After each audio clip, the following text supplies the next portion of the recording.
Bon mercredi à tous, j'espère que vous allez bien. Et j'espère que vous n'êtes pas trop tannés de la neige. En tout cas, moi je le suis. Je sais pas si chez vous il y a beaucoup de neige, mais en tout cas, nous autres ici, là, on sait plus où la mettre. Là. Fait que j'espère que le printemps s'en vient vraiment bientôt. Alors, changeons de sujet et discutons cette semaine sur les psaumes, et ce, tout de suite après ceci.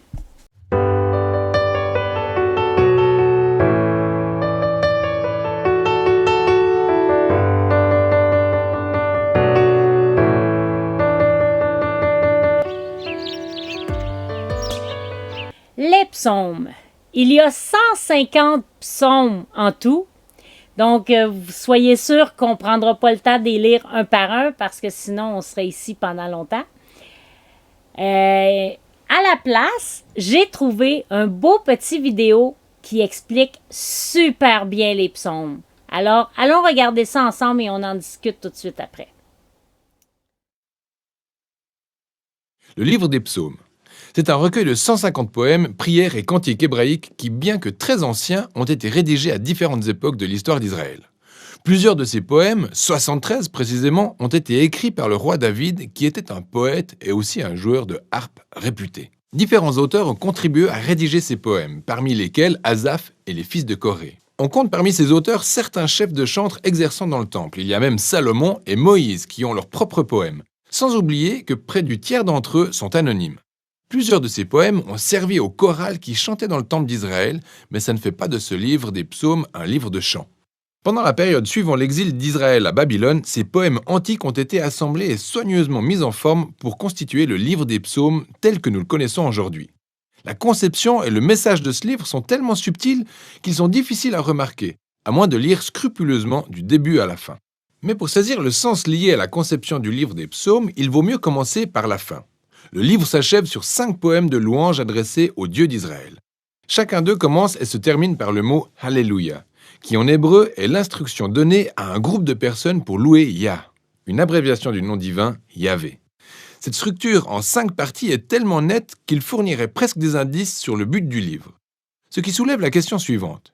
Le livre aurait-il d'autres éléments montrant un plan bien établi dans sa conception ? En regardant de près les titres des poèmes, on remarque qu'en 5 endroits précis et à différents moments, les traducteurs bibliques ont inséré la série de titres. Livre 1, livre 2, livre 3, livre 4 et livre 5. Ce qui divise le livre en 5 grandes sections. La raison de cette division est que les derniers poèmes dans chacune de ces sections ont des conclusions quasiment identiques, semblables à une note de l'éditeur, et rédigées en ces termes. « Béni soit l'Éternel, le Dieu d'Israël, d'éternité en éternité. Amen et Amen. » On a donc une conclusion et le corps du livre structuré en 5 grandes parties. Et c'est tout naturellement qu'on continue notre marche inversée vers le début en quête d'introduction. Et que trouve-t-on ? Les psaumes 1 et 2 qui se démarquent de la section du livre 1 dont la plupart des poèmes sont écrits par le roi David, excepté les psaumes 1 et 2 qui sont anonymes. Le psaume 1 qualifie de bienheureuse la personne qui médite la Torah, qui la lit nuit et jour dans une attitude de prière pour ensuite lui obéir. Le mot Torah veut simplement dire enseignement, en plus du fait qu'il désigne plus couramment les 5 livres de Moïse qui constituent le début de l'Ancien Testament. Mais ici, le contexte semble tenir compte des 2 sens du mot, ce qui explique la structure du livre en 5 parties principales. Le livre des psaumes sert de nouvelle Torah pour enseigner au peuple de Dieu les pratiques d'une vie de prière, alors qu'ils feront en sorte d'obéir aux lois de Dieu inscrites dans la première Torah. Le psaume 2 est une espérance poétique liée à la promesse de Dieu faite au roi David dans 2 Samuel chapitre 7. Qu'un jour, le roi messianique viendrait établir le royaume de Dieu sur le monde entier, triompher du mal et de la rébellion parmi les nations. Le psaume 2 conclut en disant que tous ceux qui se confient dans le roi messianique seront heureux. C'est précisément le premier mot du psaume 1. Ce qui implique qu'ensemble, ces 2 poèmes montrent que le livre des psaumes a vocation à être un livre de prière pour le peuple de Dieu, pendant qu'ils font en sorte de demeurer fidèles aux commandements de la Torah et qu'ils espèrent l'avènement du futur royaume messianique. Maintenant que le cadre a été fixé autour des 2 thèmes majeurs, on peut commencer à percevoir de quelle manière les petits livres ont été répartis autour de ces 2 thèmes. Par exemple, au cœur du livre 1 figure un recueil des poèmes allant du psaume 15 au psaume 24. Qui débute et s'achève avec un appel à être fidèle à l'Alliance. Ensuite, dans les psaumes 16 à 18, on voit que David illustre parfaitement le genre de fidélité voulu par Dieu. Après avoir imploré Dieu de le délivrer, Dieu l'élève puis l'établit roi. Et dans les psaumes 20 à 23, la série de poèmes correspondants, le David du passé a maintenant la carrure du roi messianique à venir, qui lui aussi s'appuiera sur Dieu. Il sera délivré et ensuite il lui sera donné de régner sur les nations. C'est en plein milieu de ce recueil que figure le psaume 19, un poème conçu dans le but de louer Dieu pour le don de la Torah. On y est, c'est le point de convergence des deux thèmes majeurs révélés dans les psaumes 1 et 2. Le livre 2 s'ouvre sur deux poèmes qui se rejoignent sur l'espoir d'un futur retour au temple de Sion, ce qui est en fait une claire représentation de l'espoir lié au royaume messianique. Et le livre 2 s'achève sur un poème décrivant le règne à venir du souverain messianique sur toutes les nations. Un poème vraiment étonnant, puisqu'il rassemble toutes les autres prédictions des prophètes au sujet du royaume messianique. Il conclut en disant que le règne de ce roi sera l'accomplissement de la très ancienne promesse de Dieu faite à Abraham, d'accorder sa bénédiction à toutes les nations. Le livre 3 se termine également par un poème relatant la promesse de Dieu à David, mais cette fois à la lumière de l'exil d'Israël. Le poète se rappelle donc la promesse de Dieu de ne jamais abandonner la lignée de David. Mais au regard de la rébellion d'Israël et des conséquences subies par le peuple, à savoir la destruction, l'exil et la chute de la lignée de David, le poète finit par supplier Dieu de ne jamais oublier sa promesse à David. Le livre 4 a donc été conçu en réponse à cette crise de l'exil. Le poème d'ouverture nous renvoie aux fondamentaux d'Israël, à commencer par la prière de Moïse, qui ensuite reprend le même procédé du mont Sinaï après l'incident du veau d'or, consistant à implorer la miséricorde de Dieu. Le centre du livre 4 est dominé par un groupe de poèmes proclamant le règne de l'Éternel, le Dieu d'Israël, en tant que véritable souverain du monde, et que toute la création, y compris les arbres, les montagnes et les rivières, a été convoquée pour célébrer ce jour à venir, où Dieu établira sa justice et son royaume sur l'ensemble du monde. Le livre 5 s'ouvre sur une série de poèmes soulignant que Dieu entend les cris de son peuple et enverra un jour le futur roi pour triompher du mal et établir le royaume de Dieu. Ce livre compte aussi deux recueils plus denses. Le premier étant le Hallel, le second, les Cantiques des montées. Chacun de ces recueils se termine par un poème sur le futur royaume messianique.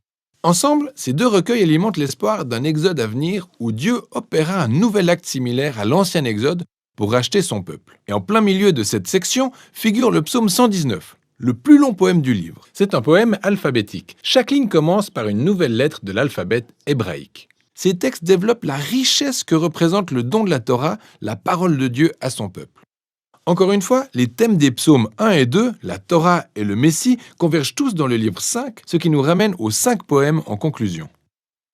Dans le poème central, le psaume 148, toute la création est appelée à louer le Dieu d'Israël, car il, je cite, exaltera la corne de son peuple.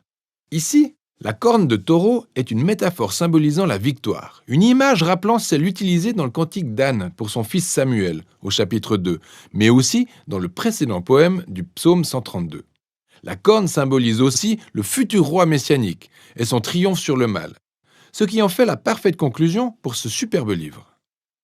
Encore une dernière chose qu'on pourrait rater en ne lisant pas ce livre dans le bon ordre. Nombreux sont les types de poèmes que peut compter le livre des psaumes. Mais ils appartiennent tous à deux grandes catégories, les poèmes de lamentation et les poèmes de louange. Les poèmes de lamentation servent à exprimer la souffrance, la confusion et la colère face à l'horreur des réalités de la vie ou celles qui atteignent le poète. En somme, ces poèmes attirent l'attention sur les problèmes de ce monde, en demandant à Dieu d'intervenir. Et il y en a plusieurs dans le livre, ce qui révèle quelque chose d'important. La lamentation est une réaction tout à fait normale au mal dont nous sommes tous témoins. Il est important de noter que les poèmes de lamentation sont prédominants dans les premiers psaumes, notamment dans les livres 1 à 3. Mais ouvrez l'œil, car il vous arrivera par moments de voir des poèmes de louange. Les poèmes de louange sont des poèmes de joie et de célébration qui mettent en lumière des bonnes nouvelles de ce monde. Ils commémorent les bienfaits de Dieu dans nos vies et servent aussi à lui rendre grâce. Dans les livres 4 et 5, on remarque que les poèmes de louange finissent par surpasser en nombre ceux des lamentations. Le tout aboutissant à cette conclusion en 5 parties des Alléluia. En fait, ce basculement des lamentations aux louanges n'est pas anodin. C'est une révélation clé que nous découvrons sur la nature de la prière, tout en demeurant selon les instructions du livre, dans l'espérance du royaume messianique. ce qui pourrait générer des conflits intérieurs alors que nous serons confrontés à la triste réalité de notre monde et de nos vies. Ainsi, les psaumes, tout en nous apprenant à ne pas ignorer nos souffrances, nous invitent par la même occasion à axer nos vies sur l'avenir conformément aux principes bibliques de la foi, en maintenant la perspective basée sur la promesse à venir du royaume messianique de Dieu. En définitive, la Torah et le Messie, les lamentations et les louanges, la foi et l'espérance, voilà ce dont il est question dans le livre des psaumes. Plusieurs de nos chants sont tirés des psaumes, n'est-ce pas? Un des plus beaux psaumes que je trouve, que moi j'aime et que je crois presque tout le monde connaît par cœur, c'est le psaume 23, n'est-ce pas? Alors, allons le lire ensemble. Je vous invite, si vous avez vos Bibles, à prendre vos Bibles et à suivre avec moi. Psaume 23. Cantique de David. Ah oui, ça c'est quelque chose, hein? Vous l'avez appris dans la vidéo. David a écrit beaucoup de psaumes. L'Éternel est mon berger. Je ne manquerai de rien. Il me fait reposer dans de verts pâturages. Il me dirige près des eaux paisibles. Il restaure mon âme. Il me conduit dans les sentiers de la justice, à cause de son nom. Quand je marche dans la vallée de l'ombre de la mort, je ne crains aucun mal, car tu es avec moi. Ta houlette et ton bâton me rassurent. Verset 5.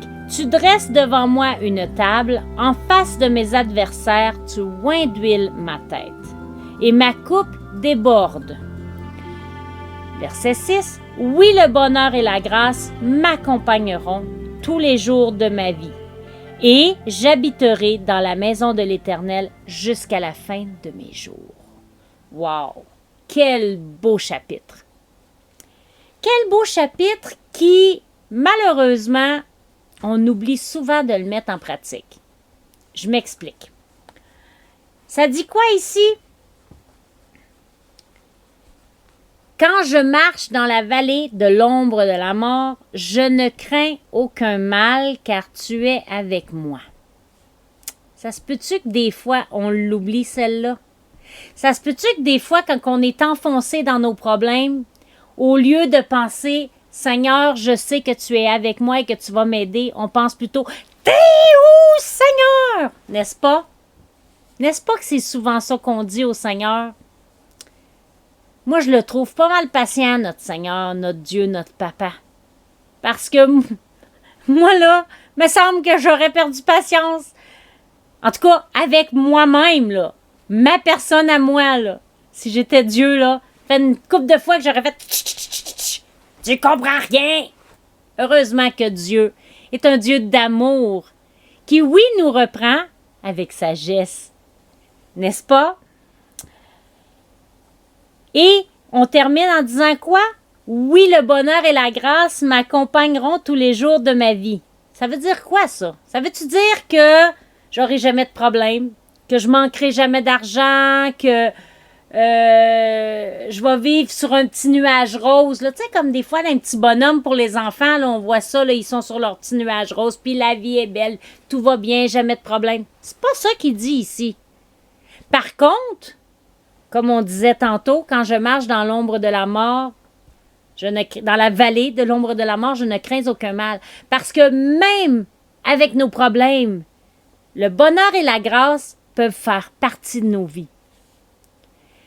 On peut dire à travers nos problèmes, « Seigneur, tu vas me rendre plus que vainqueur. » Par exemple, j'ai développé une habitude, je vous dirais, je ne peux pas dire quand est-ce que j'ai commencé à faire ça.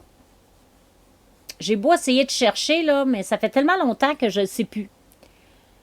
Mais j'ai développé une habitude à toujours chercher une solution au lieu de trouver un problème.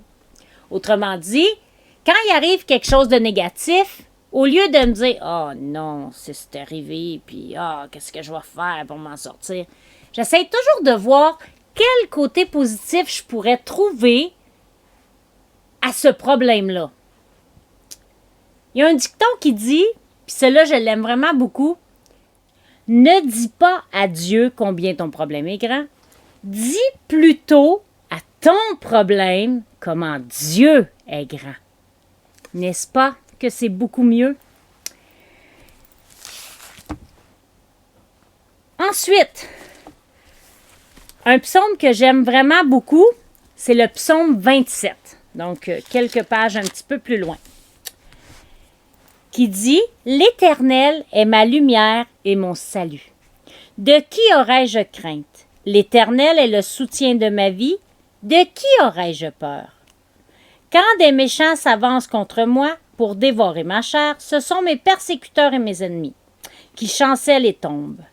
Si une armée se campait contre moi, mon cœur n'aurait aucune crainte. Si une guerre s'élevait contre moi, je serais malgré cela plein de confiance. Je demande à l'Éternel une chose que je désire ardemment. Je voudrais habiter toute ma maison dans la maison de l'Éternel, pour contempler la magnificence de l'Éternel et pour admirer son temple. Car il me protégera dans son tabernacle au jour du malheur. Il me cachera sous l'abri de sa tente. Il m'élèvera sur un rocher. Et ça continue. Mais moi, c'était plus le début. Les 2 premiers versets. Mais plutôt le premier verset qui contient 2 parties. Il y a un chant quand j'étais jeune qu'on chantait que j'aimais vraiment beaucoup. Puis c'est pour ça que je me souviens de ce chapitre-là qui va comme suit. L'Éternel est ma lumière et mon salut. L'Éternel est ma lumière et mon salut. De qui aurais-je crainte? Oui, de qui aurais-je crainte? L'Éternel est ma lumière et mon salut. Et on continue. L'Éternel est le soutien de ma vie. L'Éternel est le soutien de ma vie. De qui aurais-je peur? Oh, de qui aurais-je peur? L'Éternel est le soutien de ma vie. Savez-vous quel est le plus petit chapitre des psaumes? J'ai fait une petite recherche cette semaine. Je les ai regardés un après l'autre. Et le plus petit chapitre, imaginez-vous donc, il y a 2 versets. C'est le psaume 117. Oupsie. Un petit peu trop loin. Donc, si on y va au psaume 117, il y a 2 versets. Ça dit « Louez l'Éternel, vous tous les nations, célébrez-le, vous tout le peuple, car sa bonté pour nous est grande et sa fidélité dure à toujours. Louez l'Éternel. » Un si petit chapitre, mais ô combien puissant, n'est-ce pas?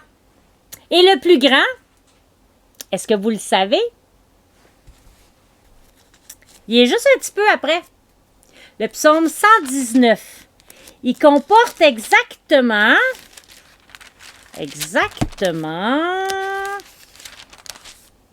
176 versets. Je vous mets à l'épreuve d'essayer de l'apprendre par cœur. En tout cas, moi, je n'ai pas été capable. Ensuite, comme je vous disais tantôt, on pourrait passer plusieurs semaines à discuter des psaumes parce que il y a beaucoup de 150 chapitres, c'est quand même beaucoup. Et puis, si on s'attarde juste au psaume 119, même le psaume 119 peut prendre plus qu'une semaine à en parler, n'est-ce pas? Mais ce que je voulais qu'on retienne, c'était qu'à travers tous les psaumes, on voit que Dieu, l'Éternel, est là à nos côtés. Et que si on se sent seul, c'est pas parce que l'Éternel nous a abandonnés comme souvent on le pense. C'est plutôt parce que c'est nous qu'on a oublié de penser à l'Éternel. Parce que vous savez, l'Éternel, il ne nous abandonne jamais. Sinon, pourquoi il aurait créé l'homme et la femme pour après ça dire « Non, je ne veux plus rien savoir, vous m'avez désobéi, vous avez décidé de choisir d'écouter le serpent dans le jardin d'Éden, ben moi je ne vous parle plus. » Heureusement que Dieu n'est pas comme ça. Parce que nous, les humains, des fois, hein, quelqu'un nous fait quelque chose, puis qu'est-ce qu'on fait? Toi là, tu m'as fait du mal, je te parle plus. Mais Dieu, il n'est pas comme ça. Dieu, il veut toujours nous parler. Dieu, il veut toujours nous aimer. Par contre, Dieu nous a créés libres.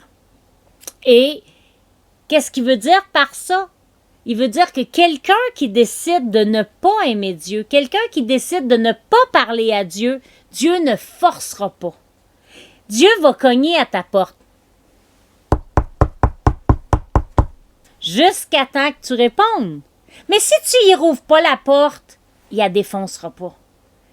Il va te laisser libre. Puis souvent, les gens disent, il est où Dieu dans toute cette misère qu'on voit sur la terre? Eh bien, c'est justement parce que Dieu a laissé le monde libre que c'est comme ça.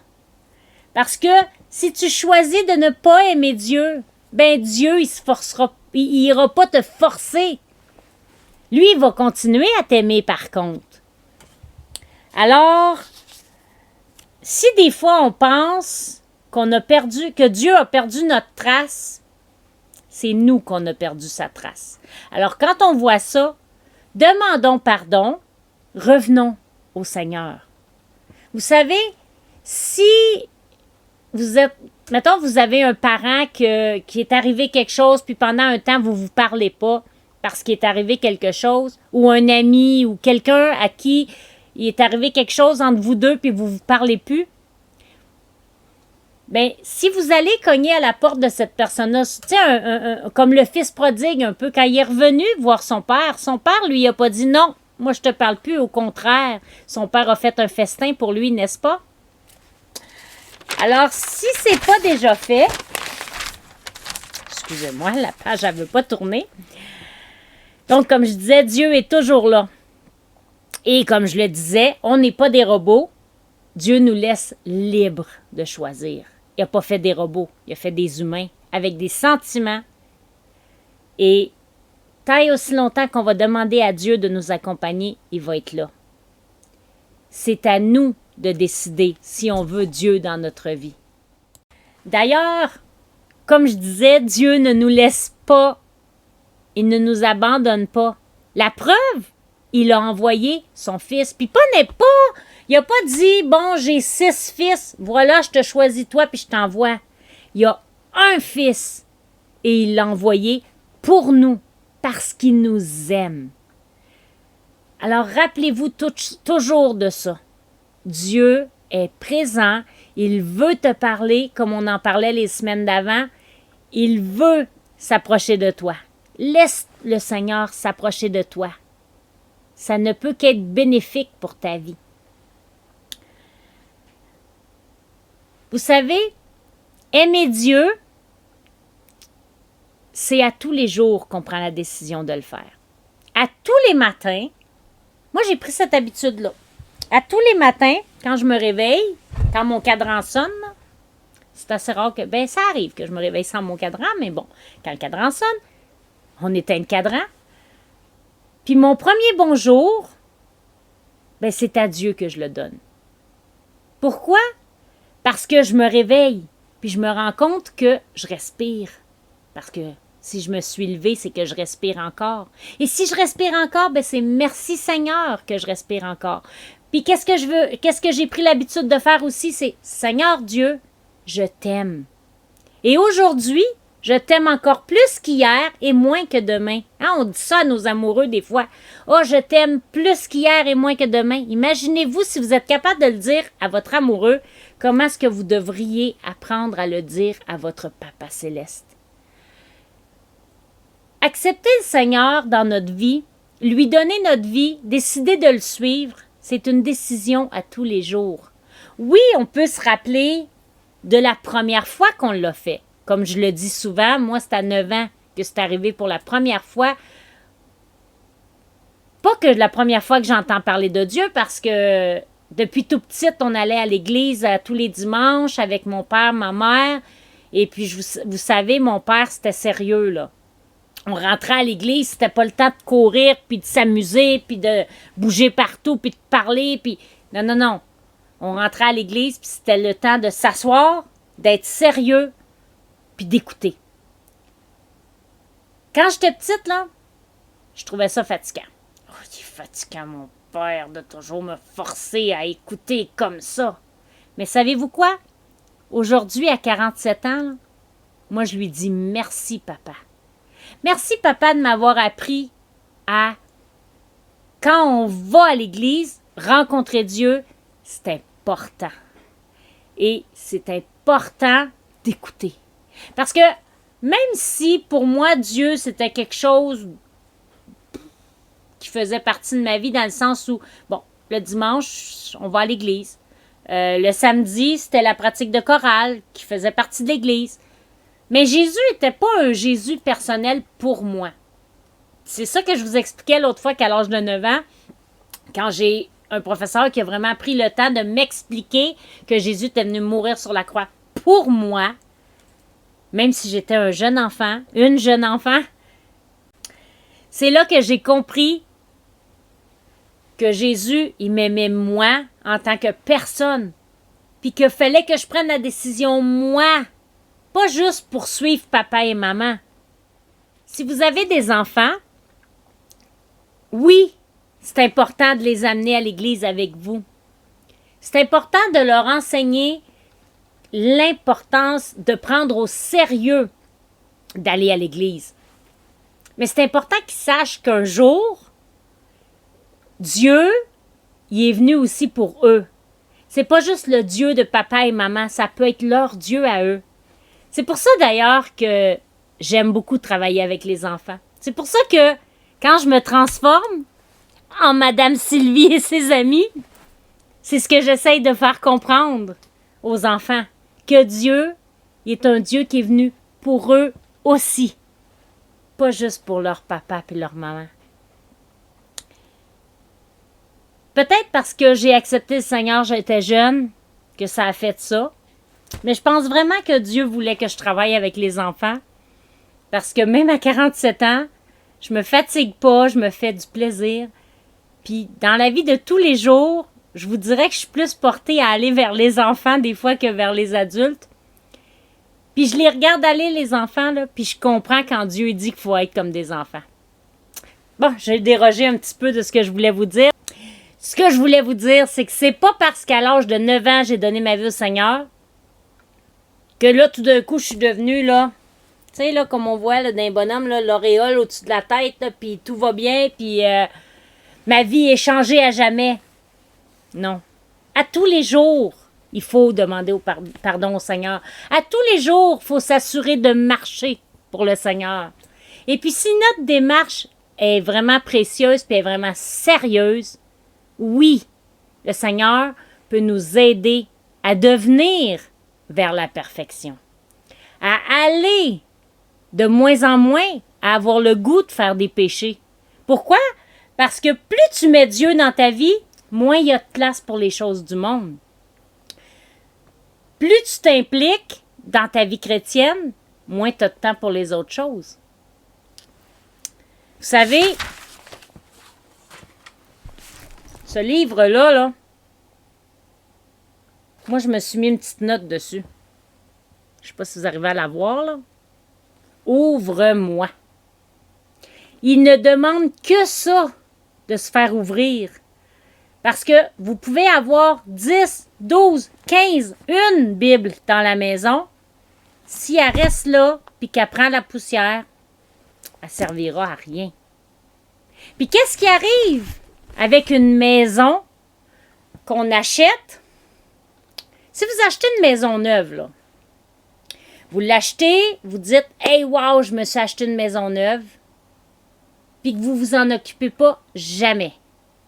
Un jour, la maison neuve, elle ne sera plus neuve. Puis, il va y avoir des travaux à faire dessus. Bien, votre vie, c'est pareil.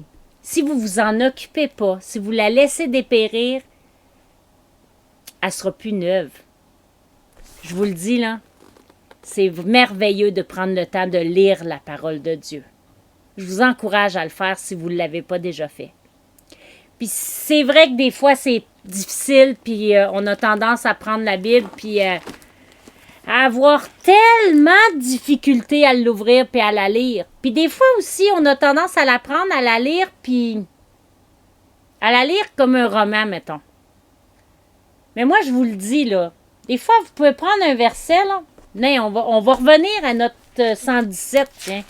Vu qu'il n'y a pas beaucoup de versets, là. On va revenir à Psaume 117. Vous aimez pas ça lire? Prenez la Bible, ouvrez-le au Psaume 117. Puis lisez-le. On le relit encore. Louez l'Éternel, vous toutes nations. Célébrez-le, vous tous les peuples, car sa bonté pour nous est grande. Sa fidélité durera toujours. Louez l'Éternel. Je peux le lire comme ça, là, puis dire, bon, ma lecture est finie, je m'en vais, bye. Ou, je peux prendre le temps de dire, bon, je l'ai lu une première fois, là. Qu'est-ce que ça veut dire? Parce que il y a peut-être juste 2 versets, mais combien il y a de mots maintenant? 1, 2, 3, 4, 5, 6, 7, 8, 9, 10, 11, 12, 13, 14, 15, 16, 17, 18, 19, 20, 21, 22, 23, 24, 25, 26, 27. 27 mots. Si on prend le temps de regarder tous les mots et de se dire qu'est-ce que ça veut dire, ces mots-là. Puis qu'est-ce que je peux faire avec ça dans ma vie? Comment je peux appliquer la parole de Dieu dans ma vie à moi? Et que si j'applique la parole de Dieu dans ma vie à moi, premièrement, si vous avez des enfants, vous allez être un témoignage vivant à vos enfants. Puis vos enfants vont vous regarder aller, puis ils vont avoir le goût de lire leur Bible, eux autres aussi. Ils vont avoir le goût que vous racontez une histoire le soir à propos de Dieu. Et vous allez être un témoignage pour les gens autour de vous. Donc, je vous dis, prenez le temps, mettez votre nez dans la parole de Dieu, apprenez-les. Vous savez, ça fait, comme je vous disais, hein, encore, je le répète souvent, j'avais 9 ans, j'ai 47 ans, ça fait quand même longtemps. J'ai pas toujours été présente. Malheureusement, j'ai eu des manquements dans ma vie. Mais la Bible a quand même toujours fait partie de moi. Puis pourtant, je connais pas tous les mots par cœur. Je peux pas dire, là, je pars de la Genèse, je me rends à Apocalypse, puis moi, là, tu sais, des fois, dans une conversation, il y en a, là, vous arrivez, puis vous lui dites, ce verset-là, il est où? Puis là, ils vont vous dire la référence, tout est beau. C'est pas mal en soi de faire ça. Mais là, aujourd'hui, c'est pas de ça que je vous parle. Oui, c'est bon que vous soyez capable d'apprendre des versets par cœur. Mais c'est encore plus merveilleux si vous les mettez en pratique dans vos vies. Parce que c'est pas juste... Tu sais, je connaissais une amie, quand on était jeune, moi j'ai toujours eu beaucoup de difficultés à l'école. Je pense que s'il y avait existé une école où ce qu'on apprenait l'histoire, les mathématiques, le français, puis toutes ces affaires-là en chanson, la géographie en chanson, je pense que j'aurais peut-être été la meilleure. Parce que je me promène, j'entends une chanson que j'ai jamais entendue de ma vie, puis si j'arrive à l'autre magasin puis qu'elle joue, je vais être capable de la chanter. Par contre, j'arrivais dans le cours de mathématiques, d'histoire, puis nommez-les toutes, puis j'arrivais pas à retenir rien. Puis je trouvais ça tellement atroce. Puis il fallait que j'étudie vraiment fort pour y arriver. Mais j'étudiais. Je prenais le temps d'ouvrir mes livres. Quand j'avais un examen, là, je prenais mon livre, puis j'étudiais, puis OK, puis là, j'essayais d'apprendre, puis... Bon, OK, je peux pas dire que je me souviens de tout encore aujourd'hui, mais par contre, si un jour quelqu'un me dit telle chose, oui, je me souviens, je l'ai appris à l'école. Puis j'avais une amie, elle, tout ce qu'elle faisait quand il y avait un examen, là, c'est de prendre son cahier, là, puis elle étudiait ça, là, puis ça rentrait tout dans sa tête. Elle pouvait réciter tout par cœur. On allait à l'examen, on sortait de l'examen, tu lui demandais quelque chose, elle se rappelait de rien. À quoi ça a servi? Ah, elle avait une bonne note, elle a réussi son année, pas de problème, mais elle se souvenait de rien, c'est pas mieux non plus. Donc, oui, il faut se souvenir de la Bible. Oui, on peut apprendre des versets par cœur. D'ailleurs, avec les enfants dans Madame Sylvie, j'essaye d'inculquer cette année, justement, cette notion-là d'apprendre des versets dans la Bible, ou du moins de les entendre. Mais mettez-les en pratique. Ça, c'est encore bien plus important. Puis comme je vous le dis, je vous encourage tous les matins, quand vous vous levez, demandez au Seigneur de vous accompagner durant votre journée. Demandez-lui d'être la petite voix qui vous parle à l'oreille quand il arrive des choses. Justement, parce que je travaille avec les enfants, j'ai une petite chanson qu'on chantait, qui est la machine à musique. Je ne sais pas si vous le connaissez, ceux qui ont des enfants. Puis il y a une chanson dans la machine à musique quand on parle du fruit de l'esprit sur la patience. C'est une petite chanson qui va comme suit. Sois patient et ne te presse pas tant. Les problèmes sont plus grands lorsque l'on est impatient. Souviens-toi, Dieu est aussi patient et pense à chaque fois où d'autres attendent à cause de toi. Puis là, ça continue. Ben, imaginez-vous donc que depuis que je connais cette chanson-là, quand je viens pour manquer de patience, là, parce que je suis pas la fille la plus patiente, humainement parlant, mais là, quand je viens, là, quand je sens là, que ça monte, là, puis là, va me fâcher, là. Au lieu de me fâcher, qu'est-ce que je fais? Sois patient. Puis des fois, je fais rire les gens à mon travail, les clients qui viennent me voir parce que je vais me mettre à chanter ça quand j'attends après mon imprimante ou quelque chose comme ça. Puis là, ils trouvent ça bien drôle. Mais n'empêche que ce petit chant-là, là, il va me suivre jusqu'à la fin de mes jours, je suis convaincue. Mais combien de fois qu'il m'a évité de faire des gaffes puis de manquer de patience? Je vous dis pas que je manque plus jamais de patience, mais ça m'aide beaucoup. Trouvez-vous des petits trucs comme ça pour vous aider dans vos faiblesses. Puis demandez au Seigneur de vous accompagner. Alors, on se laisse aujourd'hui sur un chant, chanté justement par un papa et sa fille, qui dit « L'Éternel est mon berger », pour revenir à ce qu'on a parlé au début. Et juste avant, j'aimerais ça vous inviter à fermer vos yeux, à prier avec moi. Alors, Seigneur Jésus, je te demande d'aider les gens qui écoutent cette vidéo aujourd'hui, et je m'inclus aussi là-dedans, Seigneur, à ce qu'on puisse marcher à tes côtés, Seigneur, et arrêter de s'éloigner. Parce que toi, Seigneur, tu es toujours là, puis tu nous attends aux côtés de la porte. Tu frappes à la porte de notre cœur. Il ne reste qu'à nous à ouvrir notre cœur. Alors, Seigneur, je te demande d'aider les gens qui entendent aujourd'hui à ouvrir leur cœur et à te laisser entrer. Seigneur, s'il y a quelqu'un aujourd'hui qui, c'est la première fois qu'il entend parler de toi, eh bien, je te prie que cette personne-là puisse ouvrir son cœur à toi. Que tu puisses entrer dans sa vie et transformer sa vie, Seigneur. Je te remercie pour tout ce que tu fais, Seigneur, autour de nous. Merci, Papa, d'avoir envoyé ton Fils un jour. Puis merci, Jésus, d'être venu sur la croix pour mourir pour nos péchés à nous.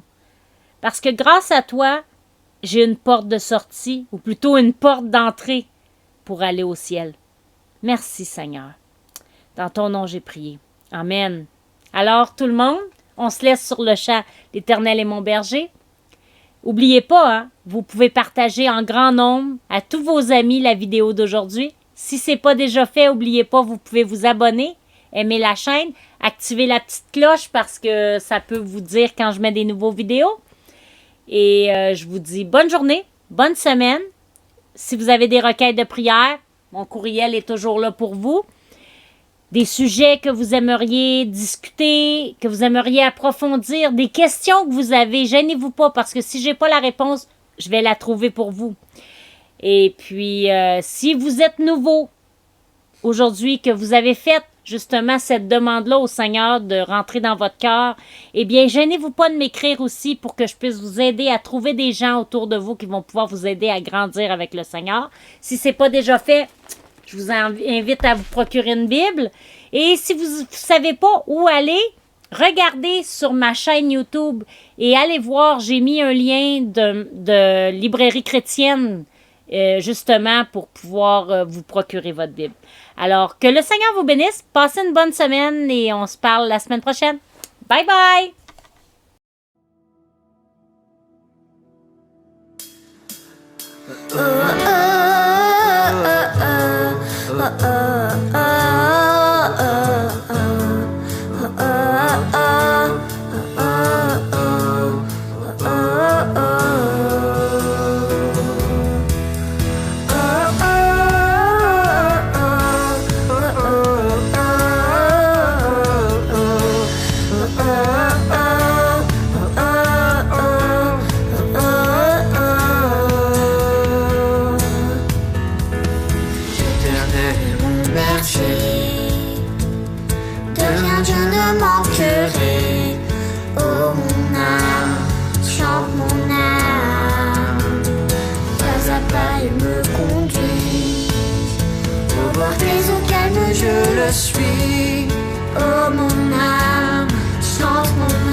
présence, tellement de joie, tellement de joie. Et tant qu'il se trouve auprès de moi, aucun mal, mon âme, tu ne craindras. Et dans son temple, je reviendrai, je reviendrai. Si je traverse encore la vallée de l'ombre de la mort, oh mon âme, chante mon âme, puisqu'il m'aime le premier, rien ne pourra me séparer de son amour, de son amour.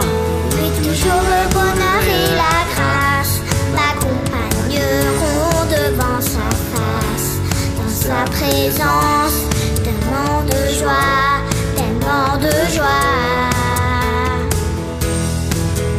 Et tant qu'il se trouve auprès de moi, aucun mal, mon âme, tu ne craindras. Et dans son temple, je reviendrai, je reviendrai. Yahweh, Yahweh, tu fais briller sur moi ton soleil. Yahweh, Yahweh, ta lumière chasse au loin les ténèbres. Yahweh, Yahweh, ta parole éclaire à mon sentier. Yahweh, Yahweh, Yahweh. Bientôt il viendra me chercher, et dans sa maison j'habiterai. Oh mon âme, chante mon âme, ça se fait jusqu'à son retour. Mon âme chante son amour tous les jours, tous les jours. Oui, toujours le bonheur et la grâce m'accompagneront devant sa face, dans sa présence, tellement de joie, tellement de joie. Et tant qu'il se trouve auprès de moi, aucun mal, mon âme, tu ne craindras. Et dans son temple, je reviendrai, je reviendrai. Yahweh, Yahweh, tu fais briller sur moi ton soleil. Yahweh, Yahweh, ta lumière chasse au loin les ténèbres. Yahweh, Yahweh, ta parole éclaire à mon sentier. Yahweh, Yahweh, Yahweh.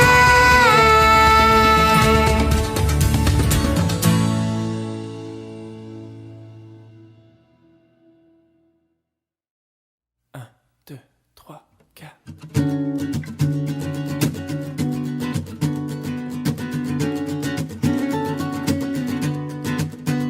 Oui, le bonheur et la grâce m'accompagneront tous les jours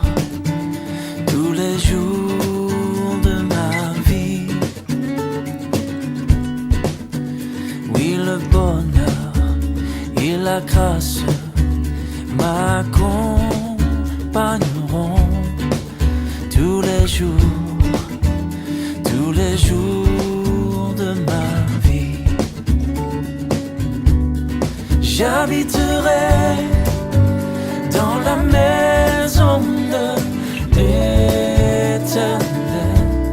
J'habiterai dans la maison de l'Éternel. Oui, le bonheur et la grâce m'accompagneront tous les jours